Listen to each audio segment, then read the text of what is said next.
उस डिपार्टमेंट के एक बड़े अफसर हमारे यहाँ आए, हमारे पिताजी से बात करके और बोला कि हम विनय से मिलना चाहते हैं, बीजेपी में शामिल हो जाओ, आपको चुनाव भी लड़ाएंगे, चुनाव खर्चा भी देंगे और आपके बेटे को दिल्ली में डिप्टी सीएम भी बनाएंगे। श्री विनय मिश्रा जी। बहुत धन्यवाद माननीय स्पीकर साहब। बहुत सरल शब्दों में मैं आप बीती रखना चाहता हूं। चूंकि राजनीतिक परिवार से आता हूं और बचपन से ये उठा पटक, शहमात, खरीद फरोख्त देखता हुआ आ रहा हूं, तो अभी कुछ दिन पहले मैं ये बात हमारे माननीय मुख्यमंत्री जी बैठे हुए, मैं उनसे परमिशन लेके कहना चाहता हूं कि पीछे एक ऐसा डिपार्टमेंट जो देश जिसकी पूरी इज्जत करता है, और उस डिपार्टमेंट का मैं अगर नाम लूं तो मैं चाहता नहीं हूं कि इस देश का विश्वास उस डिपार्टमेंट से उठे। उस डिपार्टमेंट के एक बड़े अफसर हमारे यहाँ आए, हमारे पिताजी से बात करके और बोला कि हम विनय से मिलना चाहते हैं। तो पिताजी को पता नहीं था, क्योंकि वो भी पॉलिटिकल हैं, तो उन्होंने लगा कि इतने बड़े डिपार्टमेंट से आए हैं तो बुला ले। तो मैं उसको बुलाया और बुला के जब उन्होंने बात की तो बड़ी हैरानी वाली बात की, और बकायदा उन्होंने जिन जिन से मुलाकात की अपने मोबाइल में वो फोटो भी दिखाई। उन्होंने बताया कि बहुत जल्द आपके मुख्यमंत्री श्री अरविंद केजरीवाल जी अरेस्ट होने वाले हैं, और उनके अरेस्ट होने के बाद ये सरकार टूटेगी, विधायक टूटेंगे। हमने 21 लोगों से बात की है, उनकी फोटो बकायदा मुझे मोबाइल में दिखाई एज ए प्रूफ कि देखो मैंने इन से मुलाकात की है, और आप भी अब छोड़ दो, आप भी आ जाओ, तो आपको तो दोबारा चुनाव लड़ाएंगे ही लड़ाएंगे। और मेरे पिताजी को भी कहा कि आप भी बीजेपी में शामिल हो जाओ, आपको चुनाव भी लड़ाएंगे, चुनाव खर्चा भी देंगे और आपके बेटे को दिल्ली में डिप्टी सीएम भी बनाएंगे। तो इस तरीके का ऑफर इन्होंने दिया, और अगर सीएम साहब की परमिशन हो तो जिस डिपार्टमेंट के लोग और जो लोग आए थे मैं इस पटल पर रख सकता हूं। तो ऐसी कवायद जब चल रही हो तो बड़ा दुख होता है। और मैं राजनीति में सिर्फ पॉलिटिक्स करने नहीं आया, बचपन से देखा है तो भरपूर मौके भी मिले। 2013 में भी विधानसभा चुनाव लड़ा था, लेकिन मैंने देखा कि हम लोग पूर्वांचल से आते हैं और हम लोगों ने प्रवासियों की आवाज हर पटल पे उठाई हो, चाहे वो विधानसभा हो, चाहे बाहर दिल्ली में पहचान की लड़ाई हो। तो हमेशा जब प्रवासियों की हमने आवाज उठाई, तो चाहे बीजेपी हो चाहे कांग्रेस हो, सिर्फ प्रवासियों को वोट देने लायक समझा, कभी भी उनको राजनीतिक पहचान नहीं दी। हमेशा सिर्फ अपना वोट बैंक समझा और समझा कि सिर्फ कुछ इनको थोड़ा बहुत लालच देते रहो, ये हमको वोट देते रहेंगे।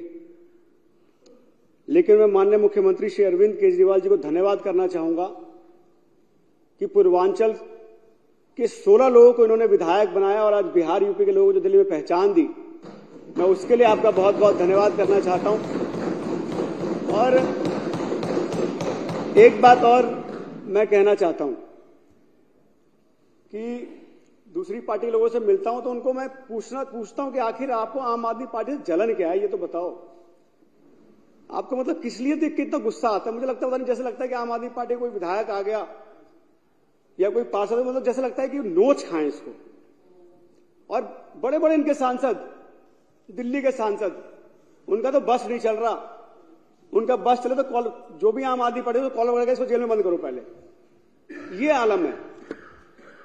मैं उनसे पूछता हूं कि आपको आखिर जलन क्या है, क्यों आपकी शक्ल पर शिकन आ जाती है? क्योंकि शादी विवाह में मिलते रहते हैं, किसी कार्यक्रम में मिलते रहते हैं, तो जब भी देखो उनके चेहरे पे ऐसा लगता है जैसे लगता है खा जाएगा।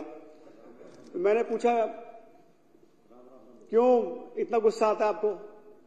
तो कहता है यार तुमने अपने विधायक देखे, मतलब कैसे कैसे लोगों को विधायक बना दिया।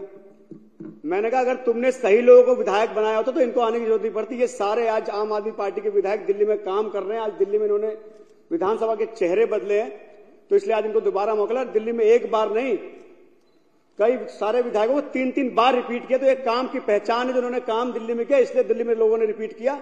आपके चिढ़ने से कुछ होने वाला है नहीं। तो मैं आपको बधाई देना चाहता हूं, मेरे जितने विधायक साथी हैं, कि आज आपके काम की वजह से आज दिल्ली में आपको बार बार रिपीट किया जा रहा है। आपसे उम्मीद करता हूं कि जो विश्वास अरविंद जी ने आप पे किया है, उसको हमारी कोशिश होनी चाहिए, चाहे आज परिस्थिति कैसी हो। समय की एक बड़ी अच्छी खूबसूरती होती है, समय की एक खूबसूरती होती है कि अच्छा हो चाहे बुरा हो, बीत जाता है। तो आप सबने संघर्ष ही देखा है वैसे तो शुरू से। मैं भी जब से आपके साथ आया हूं संघर्ष ही देख रहा हूं। काम कराने के लिए भी कई दिक्कतें आती हैं, कभी एलजी के माध्यम से, कभी केंद्र सरकार मोदी जी के माध्यम से। पर आप लोगों के संघर्ष को मैं सलाम करता हूं और बधाई देता हूं कि जिस संघर्ष और जिस मजबूती के साथ आज आप खड़े हो, तो ये मेरे जैसे नौजवान को और मजबूती और विश्वास देता है कि आम आदमी पार्टी वो पार्टी है जो नौजवानों की हितों की रक्षा कर सकती है, जो दिल्ली के बच्चों को एजुकेशन दे सकती है, जो अनऑथराइज्ड कॉलोनी में रहने वाले लोग हैं, क्योंकि मैं भी अनऑथराइज्ड कॉलोनी में रहता हूं, आज भी हमारा घर अनऑथराइज्ड कॉलोनी में ही है।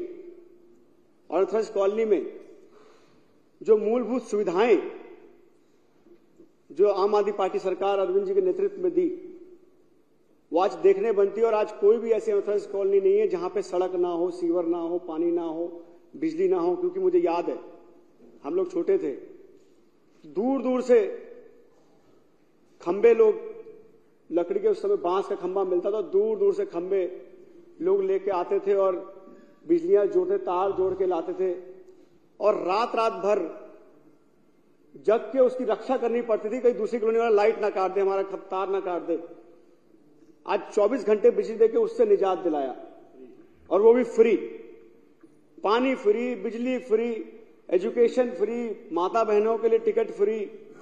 तो अरविंद जी ने जब सब कुछ फ्री दे दिया, तो बीजेपी के पेट में दर्द ये है कि आज गरीबों की आवाज कोई क्यों उठा रहा है। आज दोनों की पॉलिटिक्स में बहुत बड़ा फर्क है। मोदी जी की पॉलिटिक्स और अरविंद जी की पॉलिटिक्स में बहुत बड़ा फर्क है। एक पॉलिटिक्स होती है डरा के पॉलिटिक्स करने की, कि अगर मैं नहीं रहा तो तुम्हारा क्या होगा, अगर मैं नहीं रहा तो तुम्हारे घर पे जो है हमला हो जाएगा, मैं नहीं रहा तो तुम्हारे बच्चों का फ्यूचर खत्म हो जाएगा। ये भारतीय जनता पार्टी की पॉलिटिक्स, कैसे डरा के लोगों को वोट लेना। और उसी का एक बड़ा माध्यम ईडी भी है, सीबीआई भी है, आईटी भी है। आज सुबह मैं एक व्हाट्सएप ट्विटर पे पढ़ रहा था कि एक व्यक्ति बीमार हो गया, नोएडा के एक अस्पताल में चला गया, तो उसको डॉक्टर ने कहा कि तुम्हारा पूरा जो है हार्ट की बाईपास करनी पड़ेगी, तुम्हारा तो हार्ट पूरा तीनों वॉल ब्लॉक हो चुका है। उसका बेचारे का वो था, टीपीएस था, तो उसने कहा ठीक है जी फटाफट करो, डर गया वो। तो उससे कंसेंट फॉर्म भरवाया। तो कंसेंट फॉर्म जब वो लाया तो उसने नाम भरा, अपना एड्रेस भरा और प्रोफेशन में उसने ईडी भरा। ईडी भरते ही हॉस्पिटल का पूरा रुख ही बदल गया। उसको दूसरे डॉक्टर चेक करने आए, उन्होंने बोला कि आप बिल्कुल ठीक है, आपका वॉल भी बिल्कुल ठीक है, आप चेकअप कराते रहो। फ्री में उसका चेकअप भी किया और उसको दवाई भी दी और बोला अगले 6 महीने तक फ्री में इलाज भी कराते रहो। वो आज भी सोच रहा है कि ईडी मतलब मैं एजुकेशन डिपार्टमेंट में रहा, इतने साल मुझे इज्जत नहीं मिली और ईडी मैंने यहां भर से मुझे इज्जत मिली।